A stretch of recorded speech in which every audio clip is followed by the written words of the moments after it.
Thank you. Thank you, people here and people there. Um, I was just saying to Crystal, I gotta edit that bio. So she's like, no, you. She,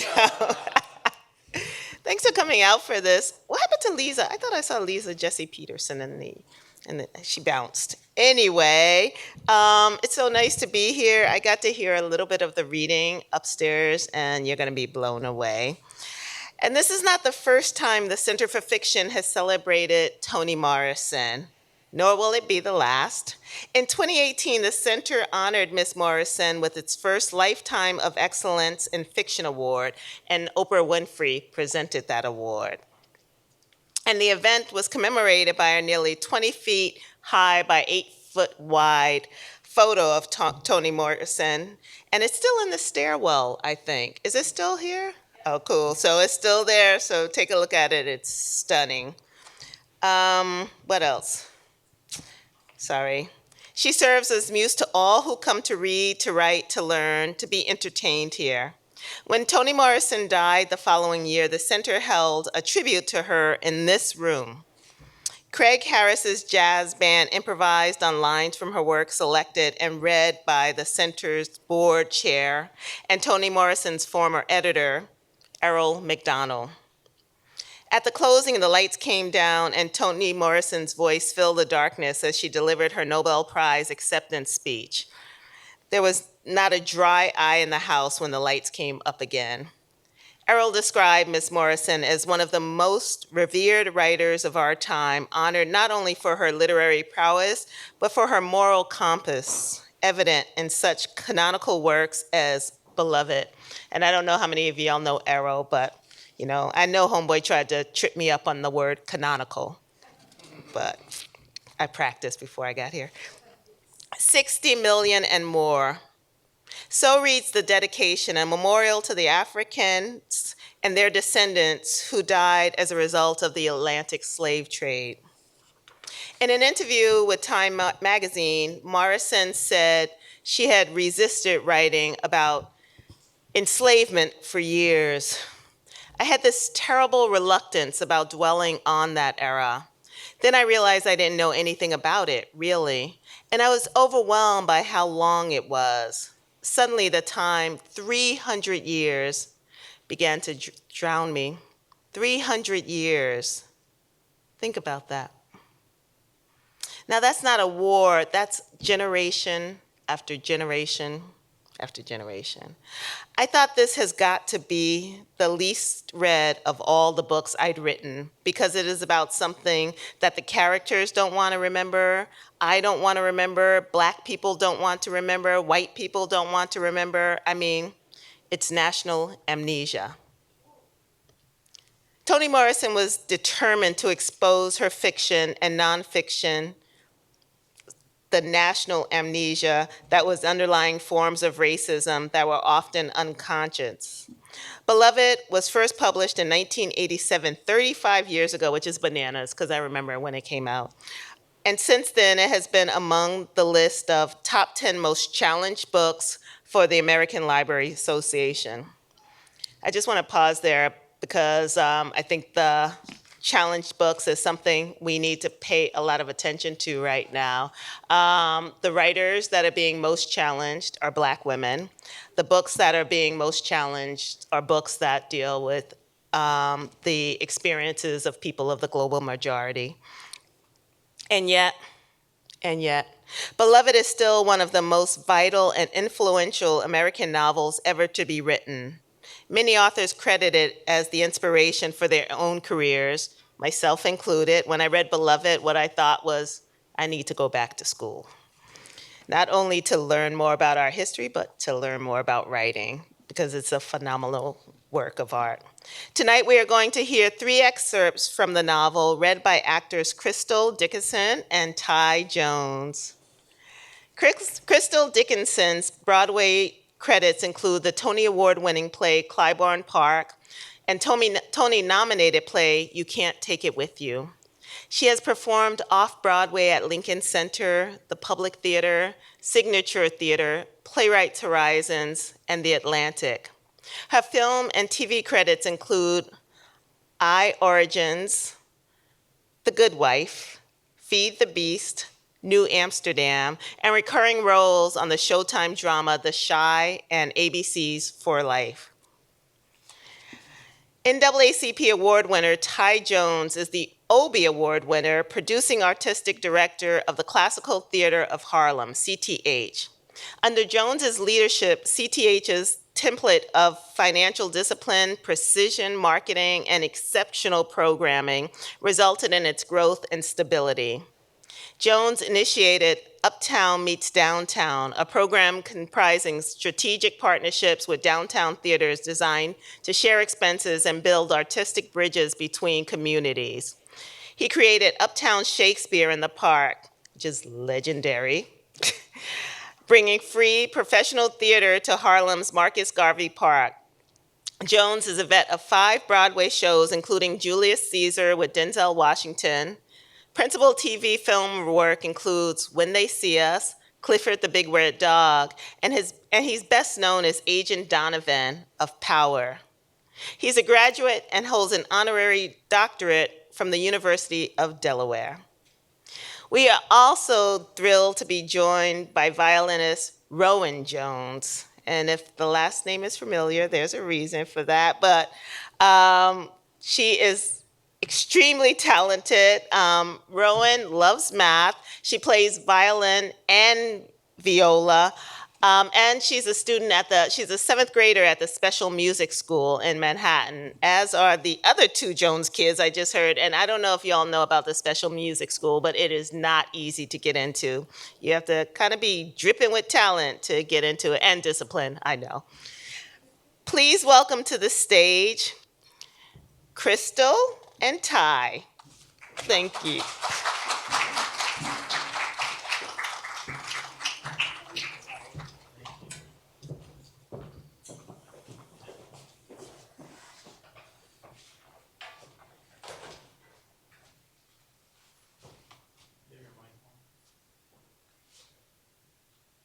Now. Okay, I think I do too. You guys hear us all right? All right. Okay, Yes. good. You first, yeah. Yeah. Sure.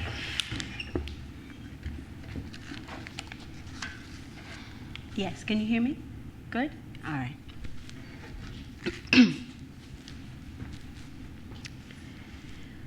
"124 was spiteful, full of a baby's venom. The women in the house knew it, and so did the children. For years, each put up with the spite in his own way, but by 1837, Setha and her daughter Denver were its only victims. The grandmother, Baby Suggs, was dead, and the sons, Howard and Bugler, had run away by the time they were 13 years old. As soon as merely looking in a mirror shattered it, that was a signal for Bugler. As soon as 2 tiny handprints appeared in the cake, that was for Howard. Neither boy waited to see more. Another kettle full of chickpeas smoking in a heap on the floor, soda crackers crumbled and strewn in a line next to the door sill. Nor did they wait for one of the relief periods, the weeks, months even, when nothing was disturbed. No. Each one fled at once the moment the house committed what was for him the one insult not to be borne or witnessed a second time. Within 2 months, in the dead of winter, leaving their grandmother, Baby Suggs, Setha, their mother, and their little sister Denver, all by themselves in the gray and white house on Bluestone Road. It didn't have a number then because Cincinnati didn't stretch that far. In fact, Ohio had been calling itself a state only 70 years when first one brother and then the next stuffed quilt packing into his hat, snatched up his shoes, and crept away from the lively spite the house felt for them. Baby Suggs didn't even raise her head. From her sick bed, she heard them go, but that wasn't the reason she lay still. It was a wonder to her that her grandsons had taken so long to realize that every house wasn't like the one on Bluestone Road. Suspended between the nastiness of life and the meanness of the dead, she couldn't get interested in leaving life or living it, let alone the fright of two creeping off boys. Her past had been like her present, intolerable.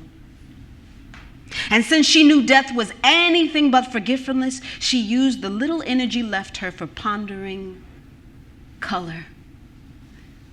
Bring a little lavender in if you got any. Pink if you don't.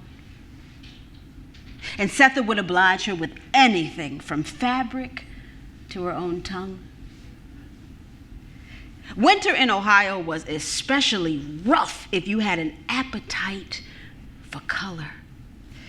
Sky provided the only drama, and counting on a Cincinnati horizon for life's principal joys was reckless indeed. So Setha and the girl, Denver, did what they could and what the house permitted for her.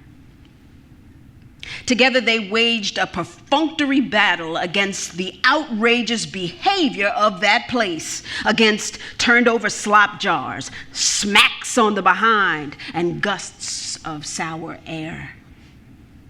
For they understood the source of the outrage as well as they knew the source of the light. Baby Suggs died shortly after the brothers left, with no interest whatsoever in their leave-taking or hers. And right afterwards, Setha and Denver decided to end the persecution by calling forth the ghost that tried them so. Perhaps a conversation, they thought, an exchange of views or something would help. So they held hands and said, "Come on. Come on. You may as well just come on." The sideboard took a step forward, but nothing else did. "Grandma Baby must be stopping it," said Denver. She was 10 and still mad at Baby Suggs for dying. Setha opened her eyes. "I doubt that," she said. "Then why don't it come?" "You're forgetting how little it is," said her mother. "She wasn't even 2 years old when she died. Too little to understand, too little to talk much even." "Maybe she don't want to understand," said Denver. "Maybe. But if she'd only come, I can make it clear to her." Setha released her daughter's hand, and together they pushed the sideboard back against the wall. Outside, a driver whipped his horse into the gallop local people felt necessary when they passed 124. "For a baby, she throws a powerful spell," said Denver. "No more powerful than the way I loved her," Setha answered. And there it was again, the welcoming cool of unchiseled headstones, the one she selected to lean against on tiptoe, her knees wide open as any grave. Pink as a fingernail it was, and sprinkled with glittering chips. 10 minutes, he said. "You got 10 minutes. I'd do it for free." 10 minutes for 7 letters. With another 10, could she have gotten dearly too? She had not thought to ask him, and it bothered her still that it might have been possible for that 20 minutes and a half hour, say, she could have had the whole thing. Every word she heard the preacher say at the funeral, and all there was to say, surely, engraved on her baby's headstone. Dearly beloved. But what she got, what she settled for, was the one word that mattered. She thought it would be enough, rutting among the headstones with the engraver, his young son looking on. The anger in his face so old, the appetite in it quite new. That should certainly be enough to answer one more preacher, one more abolitionist, and a town full of disgust. Counting on the stillness of her own soul, she had forgotten the other one, the soul of her baby girl. Who would have thought that a little old baby could harbor so much rage? Rutting among the stones under the eyes of the engraver's son was not enough. Not only did she have to live out her years in a house palsied by the baby's fury at having its throat cut, but those 10 minutes she spent pressed up against dawn-colored stone studded with star chips, her knees wide open as the grave, were longer than life, more alive, more pulsating than the baby blood that soaked her fingers like oil. We can move, she suggested once to her mother-in-law. What'd be the point? Asked Baby Suggs.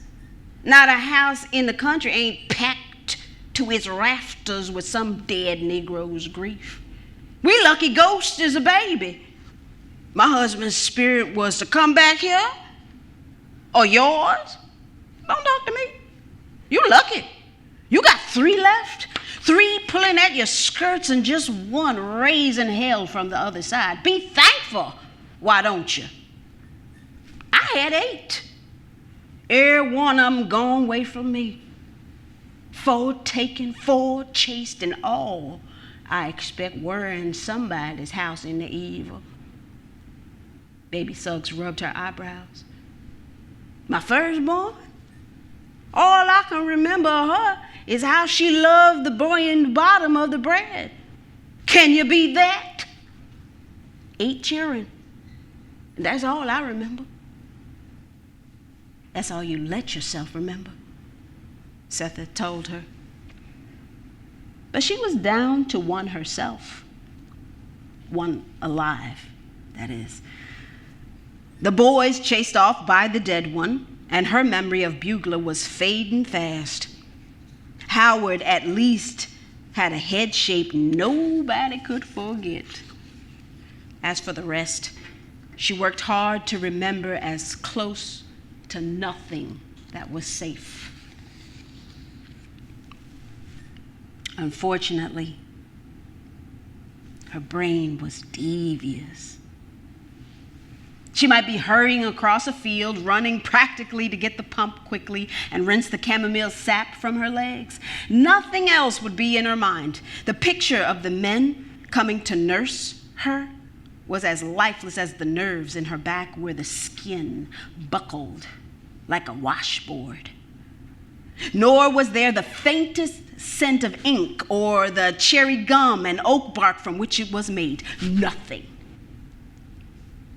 Just the breeze cooling her face as she rushed toward water, and then sopping the chamomile away with pump and water and rags, her mind fixed on getting every last bit of sap off of her carelessness and taking a shortcut across the field just to save a half a mile and not noticing how high the weeds had grown until the itching was all the way to her knees. Then something, a splash of water, the sight of her shoes and stockings awry on the path where she had flung them, or, here boy, lapping in the puddle near her feet, and suddenly there was Sweet Home. Rolling, rolling, rolling out before her eyes. And although there was not a leaf on that farm that did not make her want to scream, it rolled itself out before her in shameless beauty. It never looked as terrible as it was, and it made her wonder if hell was a pretty place too. Fire and brimstone, all right, but hidden in lacy groves. Boys hanging from the most beautiful sycamores in the world shamed her, remembering the wonderful soughing trees rather than the boys. Try as she might to make it otherwise, the sycamores beat out the children every time, and she could not forgive her memory for that. When the last of the chamomile was gone, she went around to the front of the house, collecting her shoes and stockings on the way. As if to punish her further for her terrible memory, sitting on the porch, not 40 feet away, was Paul D., the last of the Sweet Home men. And although she could never mistake his face for another, she said, "Is that you?" What's left? He stood up and smiled. "How you been, girl? Besides barefoot." When she laughed, it came out loose and young. Messed up my legs back yonder. Chamomile.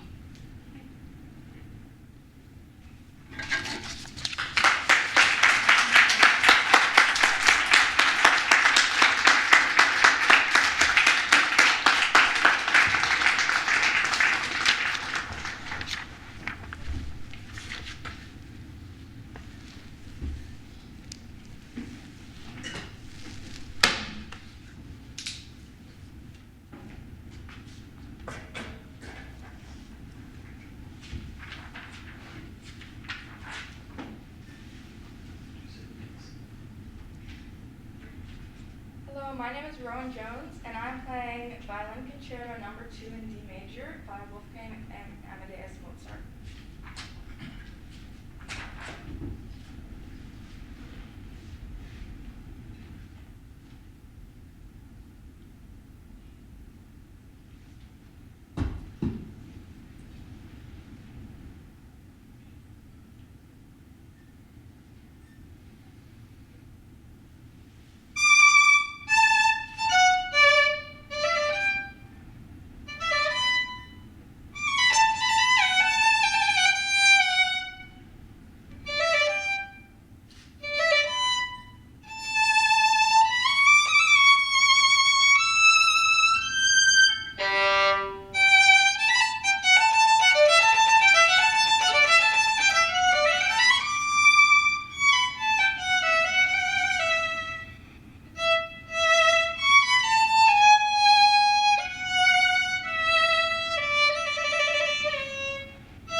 Something in the house braced, and in the listening quiet that followed, Setha spoke.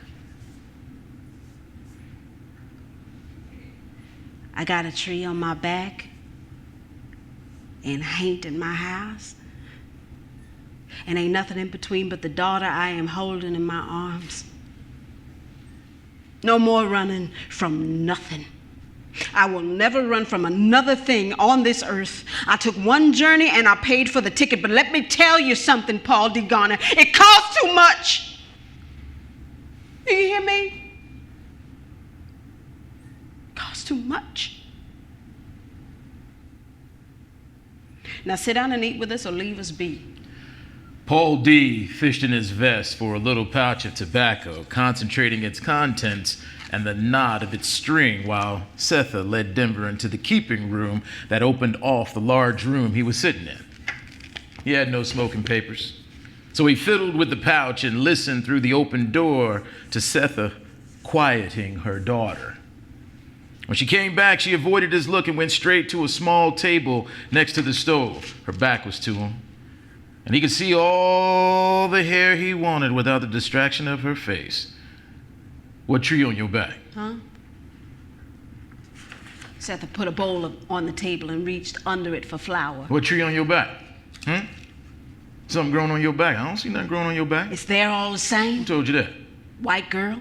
That's what she called it. I never seen it and never will, but that's what she said it looked like, a choke cherry tree.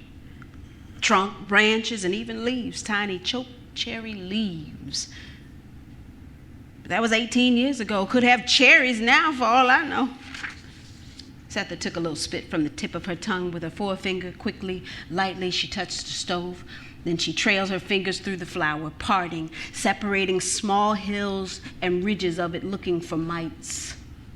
Finding none, she poured soda and salt into the crease of her folded hand and tossed both into the flour. Then she reached into a can, scooped half of a handful of lard. Deftly, she squeezed the flour through it. Then with her left hand sprinkling water, she formed the dough. I had milk, she said. I was pregnant with Denver, but I had milk for my baby girl. I hadn't stopped nursing her when I sent her on ahead with Howard and Bugler. Now she rolled the dough out with a wooden pin. Anybody could smell me long before he saw me, and when he saw me, he'd see the drops of it on the front of my dress. Nothing I could do about that. All I knew was I had to get my milk to my baby girl.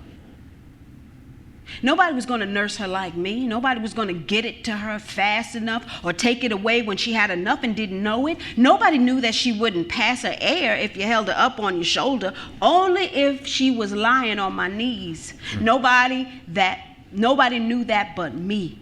And nobody had her milk but me.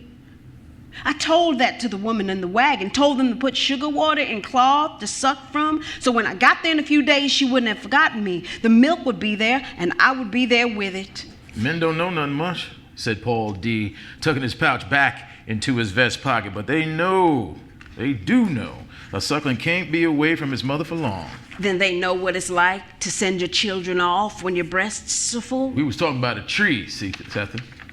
After I left you, those boys came in there and took my milk. That's what they came in there for. Held me down and took it. I told Mrs. Garner on them that she had that lump and couldn't speak, but her eyes rolled out tears. Them boys found out I told on them. School teacher made one open up my back. And when it closed, it made a tree. Grows there still. They used cowhide on you? And they took my milk. They beat you. And you was pregnant. And they took my milk. The fat white circles of dough lined the pan in rows. Once more, Setha touched a wet forefinger to the stove. She opened the oven door and slid the pan of biscuits in. As she raised up from the heat, she felt Paul D. behind her and his hands under her breasts. She straightened up and knew, but could not feel, that his cheek was pressing into the branches of her choked cherry tree. Not even trying, he had become the kind of man who could walk into a house and make the women cry, because with him, in his presence, they could. There was something blessed in his manner. Women saw him and wanted to weep to tell him that their chests hurt and their knees did too. Strong women and wise saw him and told him things they only told each other. That way past the change of life, desire in them had suddenly become enormous, greedy, and more savage than when they were 15. And that it embarrassed them. It made them sad. That secretly they longed to die, to be quit of it, that sleep was more precious to them than any waking day. Young girls sidled up to him to confess or describe how well dressed the visitations were that had followed them straight from their dreams. Therefore, although he did not understand why this was so, he was not surprised when Denver dripped tears into the stove fire. Nor 15 minutes later, after telling him about her stolen milk, her mother wept as well. Behind her, bending down, his body an arc of kindness, he held her breasts in the palms of his hands. He rubbed his cheek on her back and learned that way her sorrow. The roots of it, its wide trunk and intricate branches. Raising his fingers to the hooks of her dress, he knew without seeing them or hearing any sigh that the tears were coming fast. And when the top of her dress was around her hips and he saw the sculpture her back had become, like the decorative work of an ironsmith, too passionate for display, he could think but not say, "Oh, Lord, girl." And he would tolerate no peace until he had touched every ridge and leaf of it with his mouth. None of which Setha could feel, because her back skin had been dead for years. What she knew was that the responsibility for her breasts, at last, was in somebody else's hands. Would there be a little space? She wondered, a little time, some way to hold off eventfulness, to push busyness into the corners of the room and just stand there a minute or two, naked from shoulder blade to waist, relieved of the weight of her breasts, smelling the stolen milk again and the pleasure of baking bread? Maybe this one time she could stop dead still in the middle of a cooking meal, not even leave the stove, and feel the hurt her back ought to. Trust things and remember things, because the last of the sweet home men was there to catch her if she sank. The stove didn't shudder as it adjusted to its heat. Denver wasn't stirring in the next room. The pulse of red light hadn't come back, and Paul D. had not trembled since 1856, and then for 83 days in a row. Locked up and chained down, his hands shook so bad he couldn't smoke or even scratch properly. Now he was trembling again, but in the leg this time. It took him a while to realize that his legs were not shaking because of worry, but because the floorboards were, and the grinding, shoving floor was only part of it. The house itself was pitching. Setha slid to the floor and struggled to get back into a dress while down on all fours as though she were holding her house down on the ground. Denver burst from the keeping room, terror in her eyes, a vague smile on her lips. God damn it, Hudson! Paul D. was shouting, falling, reaching for anger. Leave this place alone! Get the hell out! A table rushed towards him, and he grabbed its leg. Somehow he managed to stand at an angle, and holding the table by two legs, he bashed it about, wrecking everything, screaming back at the screaming house, "You want to fight? Come on!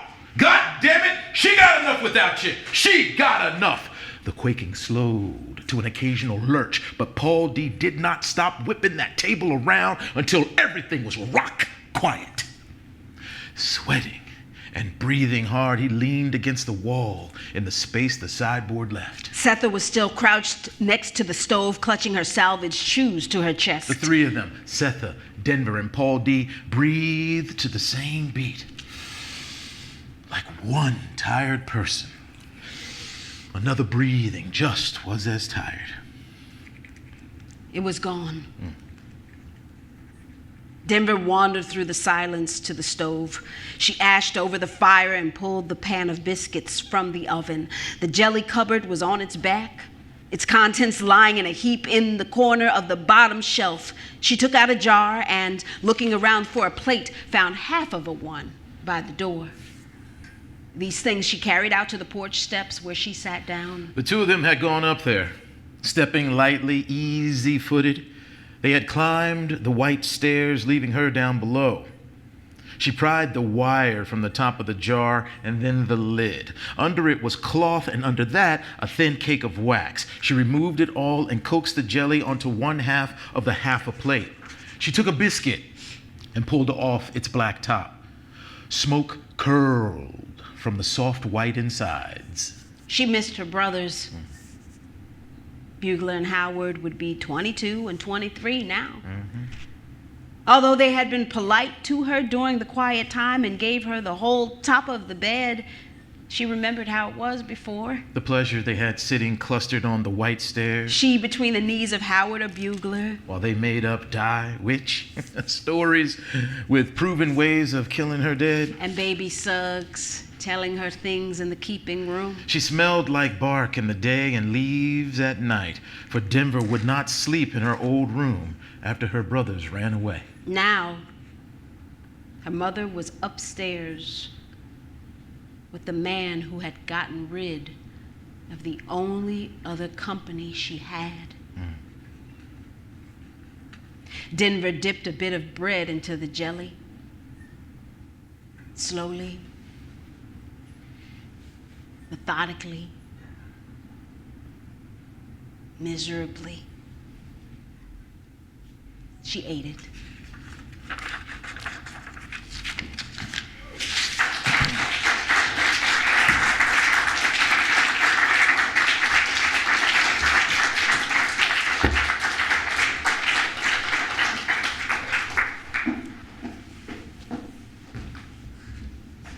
Jack, Wow.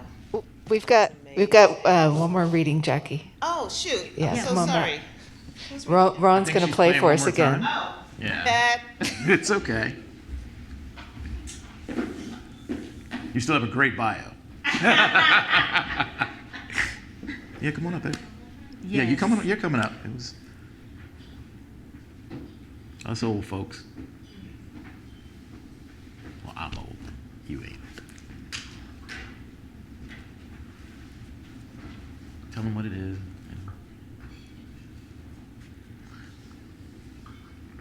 My next piece I will play for you is Introduction e Rondo Capriccioso by Camille Saint-Saëns.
A fully dressed woman walked out of the water. She barely gained the dry bank of the stream before she sat down and leaned against a mulberry tree. All day and all night she sat there, her head resting on the trunk in a position abandoned enough to crack the brim of her straw hat. Everything hurt, but her lungs most of all. Sopping wet and breathing shallow, she spent those hours trying to negotiate the weight of her eyelids. The day breeze blew her dress dry, the night wind wrinkled it. Nobody saw her emerge or came accidentally by. If they had, chances are they would have hesitated before approaching her. Not because she was wet or dozing or had what sounded like asthma, but because amid all that, she was smiling. It took her the whole of the next morning to lift herself from the ground and make her way through the woods past a giant temple of boxwood to the field and then the yard of the slate gray house. Exhausted again, she sat down on the first handy place, a stump not far from the steps of 124. By then, keeping her eyes open was less of an effort. She could manage it for a full 2 minutes or more. Her neck, its circumference no wider than a parlor service saucer, kept bending, and her chin brushed the bit of lace edging her dress. Women who drink champagne when there is nothing to celebrate can look like that. Their straw hats with broken brims are often askew. They nod in public places, their shoes are undone, but their skin is not like that of the woman breathing near the steps of 124. She had new skin, lineless and smooth, including the knuckles of her hands. By late afternoon, when the carnival was over, and the Negroes were hitching rides home if they were lucky, walking if they were not, the woman had fallen asleep again. The rays of the sun struck her full in the face, so that when Setha, Denver, and Paul D. rounded the curve in the road, all they saw was a black dress, 2 unlaced shoes below it, and here boy nowhere in sight. "Look," said Denver, "what is that?" And, for some reason she could not immediately account for, the moment she got close enough to see the face, Setha's bladder filled to capacity. She said, "Oh, excuse me," and ran around to the back of 124. Now, not since she was a baby girl being cared for by the 8-year-old girl who pointed out her mother to her, had she had an emergency that unmanageable. She never made it to the outhouse. Right in front of its door, she had to lift her skirts, and the water she voided was endless, like a horse, she thought. But as it went on and on, she thought, no, more like flooding the boat when Denver was born. So much water, Amy said, "Hold on, Lou, you're going to sink us. You keep that up." But there was no stopping water breaking from a breaking womb, and there was no stopping now. She hoped Paul D. wouldn't take it upon himself to come looking for her and be obliged to see her squatting in front of her own privy, making a mud hole too deep to be witnessed without shame. And just about the time she started wondering if the carnival would accept another freak, it stopped. She tidied herself and ran around to the porch. No one was there. All 3 were inside, Paul D. and Denver, standing before the stranger, watching her drink cup after cup of water. She said she was thirsty, said Paul D. Took off his cap. Mighty thirsty looked like. The woman gulped water from a speckled tin cup and held it out for one more. 4 times Denver filled it, and 4 times the woman drank as though she had crossed the desert. When she was finished, a little water was on her chin, but she did not wipe it away. Instead, she gazed at Setha with sleepy eyes. Poorly fed, thought Setha, and younger than her clothes suggested. Good lace at the throat and a rich woman's hat. Her skin was flawless, except for 3 vertical scratches on her forehead, so fine and thin they seemed at first like hair, baby hair, before it bloomed and roped into the masses of black yarn under her hat. "You from around here?" Setha asked her. She shook her head no and reached down to take off her shoes. She pulled her dress up to the knees and rolled down her stockings. When the hosiery was tucked into the shoes, Setha saw that her feet were like her hands, soft and new.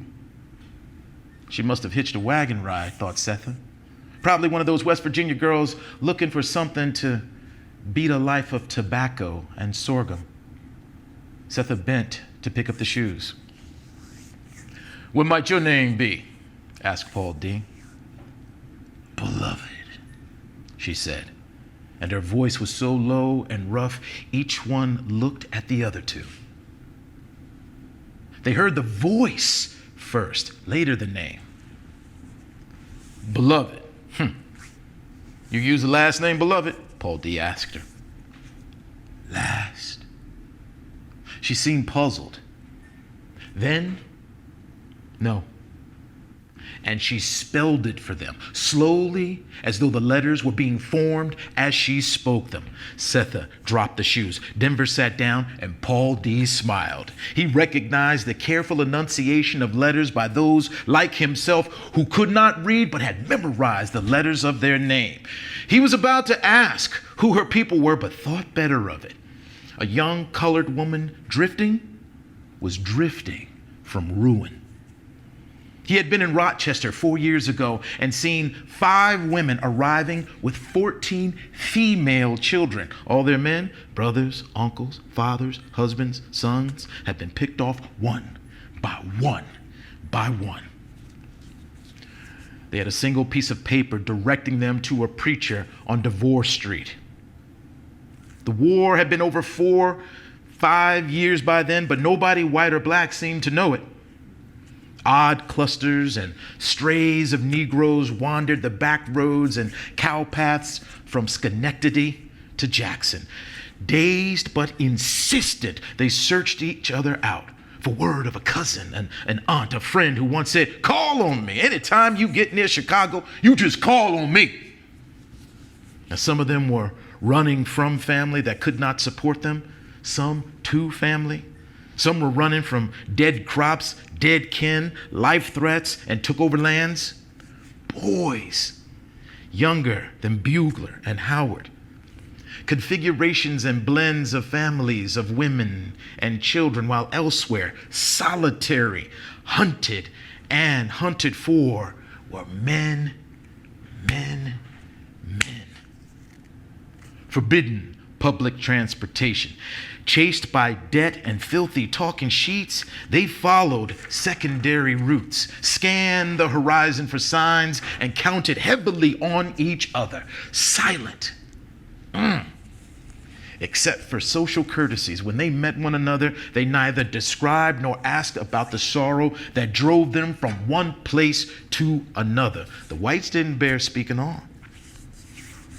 Everybody knew. So we did not press the young woman with the broken hat about where from or how come. If she wanted them to know and was strong enough to get through the telling, she would. What occupied them at the moment was what it might be that she needed.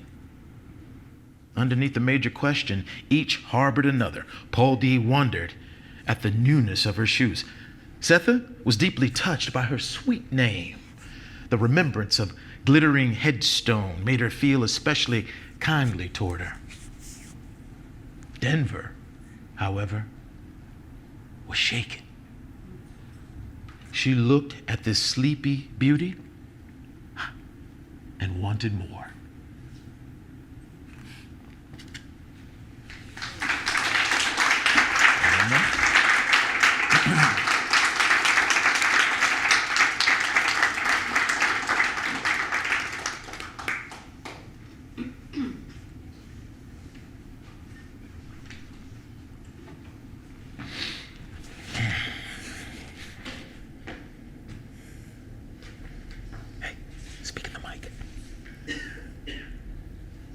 My final piece I will play for you is Gigue by F.M. Veracini. And you're playing the viola. And I'm playing the viola.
Yeah, awesome.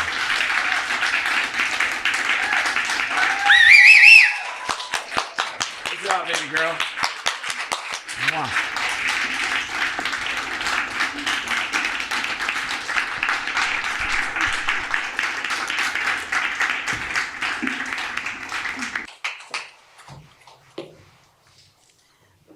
Thanks so much, Rowan, for that loveliness. And I want to thank Ty Jones and Crystal Dickinson and the Center for Fiction. I think Beloved is for sale in the back. I also want to encourage you to support Crystal Dickinson's work, the CTH, Ty Jones' work, and our young people, and of course the Center for Fiction.